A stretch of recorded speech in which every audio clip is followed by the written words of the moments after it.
अब हम रासायनिक समीकरण को पढ़ चुके हैं, रासायनिक समीकरण के प्रकार को पढ़ चुके हैं। अब हम रासायनिक समीकरण को संतुलित करने का हीट एंड ट्रायल मेथड पढ़ चुके हैं। अब हम रासायनिक समीकरण को संतुलित करने की एक ऐसी विधि पढ़ेंगे जिसके माध्यम से हम किसी भी रासायनिक समीकरण को आसानी से हम संतुलित कर सकते हैं, और चाहे जिस क्लास का हो। तो हम स्टार्ट करते हैं रासायनिक समीकरण को संतुलित करने की संक्षिप्त विधि।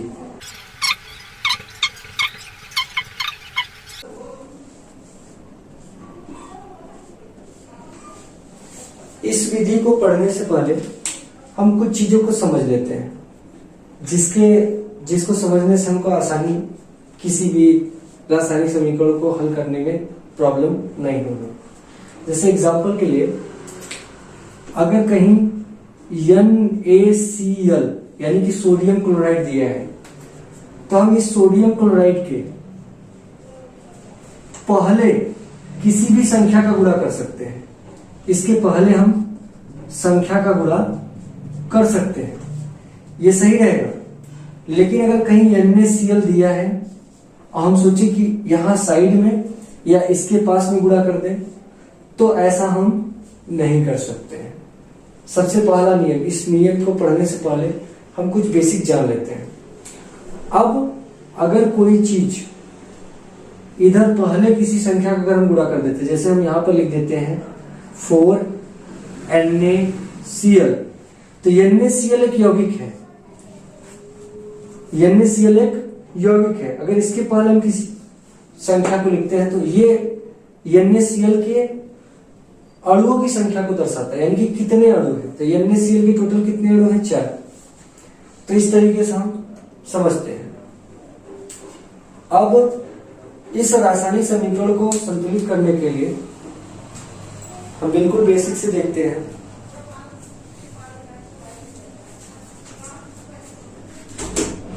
अब हम स्टार्ट करते हैं अपना रासायनिक समीकरण का संतुलन। तो कोई भी रासायनिक समीकरण दिया हो, रासायनिक समीकरण अगर दिया है तो सबसे पहले उसमें तीर का निशान दिया होगा। तीर के निशान के पहले वाला अभिकारक, जिसको हम रिएक्टेंट अंग्रेजी में बोलते हैं, रिएक्टेंट, और तीर के चिन्ह के बाद वाला उत्पाद यानी कि प्रोडक्ट कहलाता है। तो तीर के चिन्ह के पहले वाले को हम बोलेंगे अभिकारक, जिसको अंग्रेजी में बोलते हैं रिएक्टेंट, और तीर के चिन्ह के बाद वाले को बोलेंगे उत्पाद, जिसको हम बोलते हैं प्रोडक्ट। सबसे पहले ये चीज जान लेते हैं। अब अभिकारक में 2 या 2 से अधिक हो सकते हैं, 1 भी हो सकता है। ऐसे उत्पाद में भी 1 या 1 से अधिक हो सकते हैं, 2, 3, 4, इस तरीके से। जैसे हम एक एग्जाम्पल के माध्यम से देखते हैं, एक एग्जाम्पल देख लेते हैं। जैसे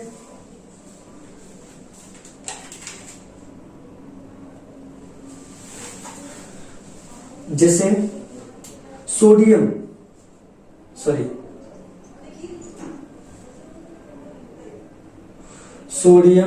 यानी कि Na प्लस जल H2O गिव्स सोडियम हाइड्रोक्साइड यानी कि NaOH प्लस H2।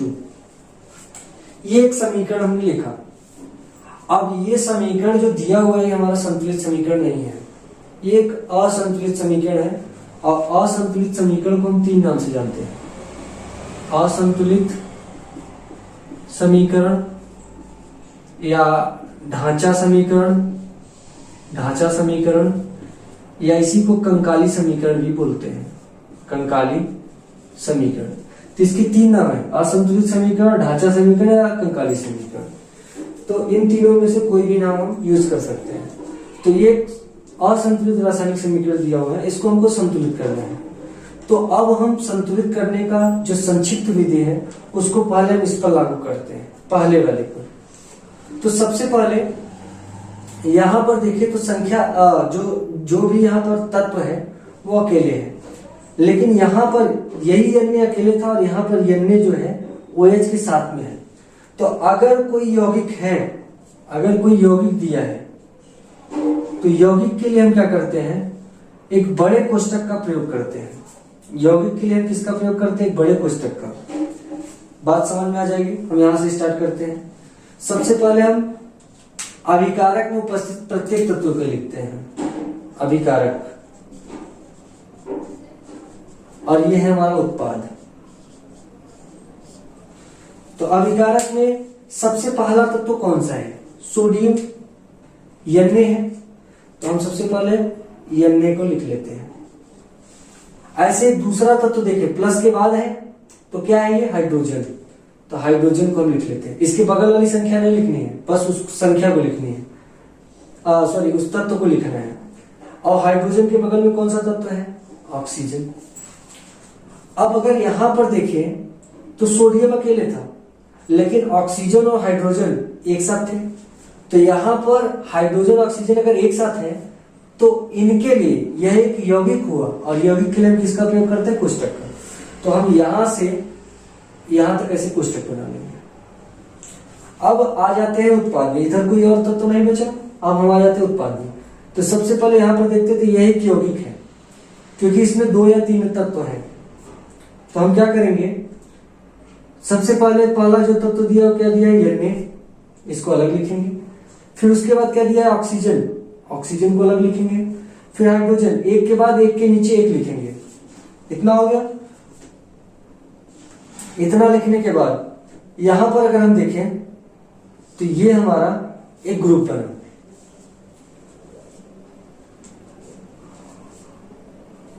और यहां पर एक H और बच रहा है, तो यहां पर एक H और लिख लेते हैं।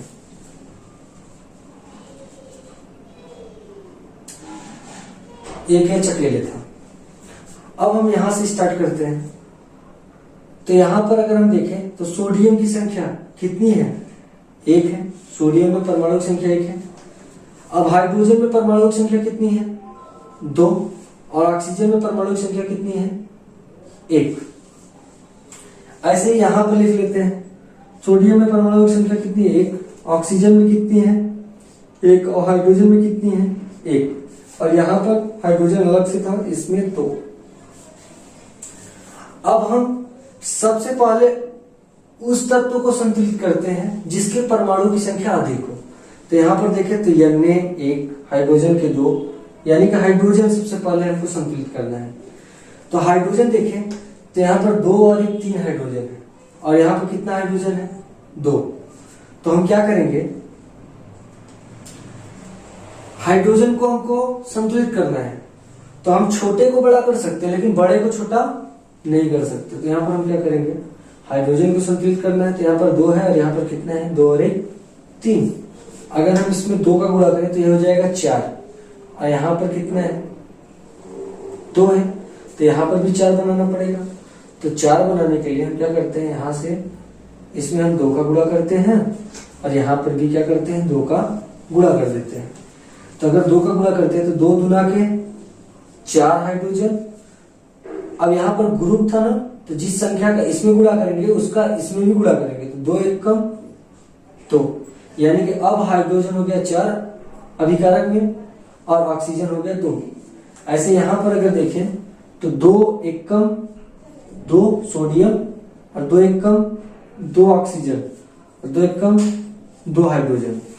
अब यहां पर अगर हाइड्रोजन की संख्या देखें तो यहां पर हाइड्रोजन बाएं पक्ष में कितना है, बाएं पक्ष में हाइड्रोजन है 4, और दाएं पक्ष में हाइड्रोजन कितना है, 2 और 2 4, यानी कि हाइड्रोजन समान हो गया, हाइड्रोजन बराबर हो गया। अब ऑक्सीजन की संख्या देखते हैं। ऑक्सीजन यहाँ पर 2 है, और यहाँ पर ऑक्सीजन कितना है, 2, यानी कि ऑक्सीजन भी क्लियर हो गया। ऑक्सीजन भी सही है हमारा, ये भी सही है, ये भी सही है। हाइड्रोजन ऑक्सीजन हो गया। अब लास्ट बचा क्या, सोडियम। और सोडियम यहाँ पर कितना है, 1, और यहाँ पर कितना है, 2। तो यहाँ पर हम कितने का गुणा कर देंगे, इसके पहले 2 का गुणा कर दें। तो 2 1 कम कितना हो जाएगा, 2। तो यहां पर अब हम अगर मिलाएं तो अब हम प्रत्येक तत्व को देखते हैं। तो सोडियम कितना हो गया, 2, और यहाँ पर सोडियम कितना हो गया 2, यहाँ पर हाइड्रोजन कितना हो गया 4, हाइड्रोजन कितना हो गया, ये दोनों जोड़ेंगे तो 2 और 2 4, ऑक्सीजन कितना हो गया 2, ऑक्सीजन कितना हो गया 2। यानी कि अब हम कहाँ कहाँ गुणा करेंगे, तो सोडियम के पहले 2 का गुणा किए थे, तो यहां पर हम क्या करेंगे 2 का गुणा कर देंगे। अब दूसरे तत्व में कहाँ गुणा करेंगे, H2O के पहले कितने का गुणा किए 2 का, तो 2 का गुणा कर देंगे। अब आगे चलते हैं, इस यौगिक में हम कितने का गुणा किए 2, तो यहाँ पर 2 का गुणा कर देंगे। और हाइड्रोजन में हम किसी का गुणा नहीं किए तो इसको ऐसे ही छोड़ देंगे। अब जो मिला ये वाला, ये अब हमको क्या मिला, एक संतुलित रासायनिक समीकरण मिला। तो इस प्रकार से हम किसी रासायनिक समीकरण को संतुलित करते हैं। संक्षिप्त विधि ये है। तो ये सबसे पहले वाला अलग टाइप का एकदम बता दिए, क्योंकि इस तरीके का अगर आ जाए, 2 जगह पे हाइड्रोजन आ जाए, 2 जगह पे ऑक्सीजन आ जाए, तो हमको डरना नहीं है। जो ग्रुप वाला है उसको ग्रुप में लिखना है, जो अकेले है उसको अकेले लिखना है। इस तरीके से हमको हल करना है। बस अभिकारक में जो जो तत्व है उसको लिखना है, जो ग्रुप में है उसको अलग, और जो तत्व अकेले है उसको अलग। इस तरीके से लिख करके हम दोनों तरफ का तुलना करके सबसे पहले हम उस तत्व को संतुलित करते हैं। सबसे पहले हम उस तत्व को संतुलित करते हैं जिसके परमाणु की संख्या सबसे अधिक होती है। फिर उसके बाद एक एक करके हम सबको संतुलित करते जाते हैं। तो इस प्रकार से हम किसी भी रासायनिक समीकरण को संतुलित करने का ये संक्षिप्त विधि अपनाते हैं। इसके माध्यम से हम किसी भी रासायनिक समीकरण को आसानी से संतुलित कर सकते हैं। यह एक असंतुलित रासायनिक समीकरण है। अब हम इस रासायनिक समीकरण को इस संक्षिप्त विधि से हल करेंगे। तो यानी कि इस असंतुलित रासायनिक समीकरण को संतुलित करेंगे। तो इसके लिए सबसे पहले हमने बताया कि हम यहाँ से अभिकारक से स्टार्ट करते हैं। तो सबसे पहले क्या दिया हुआ है, अभिकारक में Na दिया हुआ है, Na लिख लेंगे। अभिकारकों और उत्पादों में प्रत्येक तत्व को लिखेंगे। Na दिया Na लिख लिया। उसके बाद क्या दिया है, O दिया है, O लिख लेंगे। उसके बाद क्या दिया है H, तो H लिख लेंगे।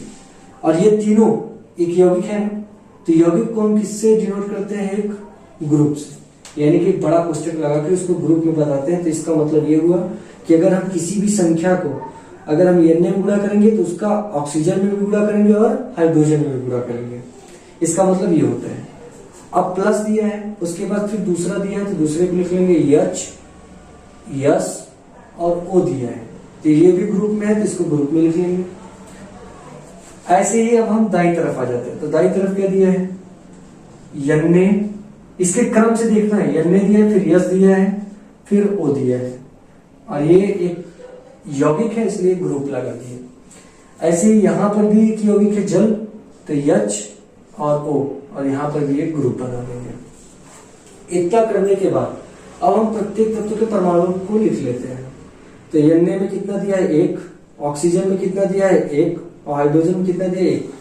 ऐसे यहां पर देखें तो हाइड्रोजन बगल में कितना है 2, तो 2 हो जाएगा। यस के बगल में कितना है 1, कुछ भी नहीं है, मतलब कितना है 1 है। ये तो इसका है, यस का नहीं है। ऐसे ऑक्सीजन के बगल में कितना है 4, तो यहाँ पर कितना हो जाएगा 4। अब इधर देखते हैं, Na कितना है 2, यस कितना है 1, और O कितना है 4। ऐसे यहां पर देखें तो हाइड्रोजन कितना है 2, ऑक्सीजन कितना है 1। अब हम सबसे पहले उस तत्व को संतुलित करेंगे जिसके परमाणु की संख्या सबसे अधिक होगी। तो यहाँ पर 1 है, यहाँ पर 2 है, यहाँ पर 4 है, यानी कि यहाँ पर सबसे अधिक 4 मिला। इसमें देखते हैं 2, 4, यानी कि सबसे पहले हम किसको, ऑक्सीजन को संतुलित करेंगे, क्योंकि ऑक्सीजन की परमाणु संख्या कितनी है 4। तो सबसे पहले ऑक्सीजन देखते हैं। तो ऑक्सीजन अगर यहाँ पर देखें तो ये ग्रुप अलग अलग है, तो इसके परमाणु की संख्या और इसके परमाणु संख्या जुड़ती है। तो 4 और 1 कितना हुआ ऑक्सीजन 5। इस तरफ देखते हैं 4 और 1 5, यानी कि ऑक्सीजन संतुलित है। अब हम क्या देखते हैं, अब हम देखते हैं ऑक्सीजन अगर संतुलित है तो उसके बाद क्या देखते हैं, तो अब हम ऑक्सीजन संतुलित है तो ऑक्सीजन को छोड़ देते हैं। अब सोडियम देखते हैं, सोडियम इधर कितना है 1, इधर कितना है 2, यानी कि इधर सोडियम ज्यादा है। तो हम क्या करेंगे, इसको 2 बनाएंगे। 2 बनाने के लिए हम किसका गुणा करेंगे 2 का। तो यहां पर अगर हम 2 का गुणा करेंगे, जैसे अगर हम यहां पर 2 का गुणा कर दिए, 2 का गुणा कर दिए, तो 2 का पहले 1 में गुणा होगा, 2 1 कम 2 यानी कि 2 आया। 2 का फिर 1 में गुणा होगा, 2 1 कम 2, फिर 2 1 कम 2 यानी कि तीनों में गुणा होगा। तो अब यहां पर ऑक्सीजन गड़बड़ हो गया, यहां पर सोडियम तो यहां पर 2 हो गया और यहां पर 2 हो गया, लेकिन अब ऑक्सीजन देखा जाए तो 2 इधर और 4 इधर, 6 ऑक्सीजन हो गया। और यहां पर ऑक्सीजन कितना है, 4 और 1 5। अब ऑक्सीजन गड़बड़ हो गया, तो ऑक्सीजन को 6 करना है। तो 6 करने के लिए 4 तो यहाँ है, 2 यहाँ है, ऐसे ही यहाँ पर 4 है, अगर इसमें 2 आ जाए तो हमारा ऑक्सीजन संतुलित हो जाएगा। पहले ऑक्सीजन को संतुलित करेंगे, यानी कि इसमें क्या करेंगे, 2 से गुणा करेंगे। तो 2 का अगर इसमें गुणा करेंगे तो 2 का पहले 2 हाइड्रोजन वाला गुणा होगा, 2 दूना के 4 और 2 1 का 2।